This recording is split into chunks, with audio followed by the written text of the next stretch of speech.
the Emo Flava and Black Motion beef that left Mzansi shoot. Metro FM listeners were left shocked and reached for the popcorn on Friday morning when Black Motion and DJ Emo Flava got into a heated exchange live on air over the group's no-show at an event 2 years ago. The group, who were guests on DJ Fresh's Metro FM breakfast show, revealed that they and Emo Flava had been beefing since 2016 after the group were booked to perform at Mo's event but did not show up.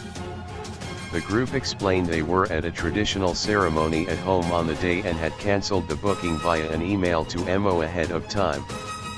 Emo claimed the pair had dodged his calls and even their manager apparently could not get hold of them. But the group claimed they could not even remember who their manager was at the time. Black Motion claimed they bumped into Emo a short while later and he ignored them. They offered to apologize and agreed for Emo to come on the line to sort out their differences. However, things turned sour when Emo refused to speak to them directly and instead spoke to the radio guys aka Fresh and his team. Emo claimed that if Black Motion wanted to speak to him they should call him directly. He did however say that he had no issues with them and got his deposit back after their no-show.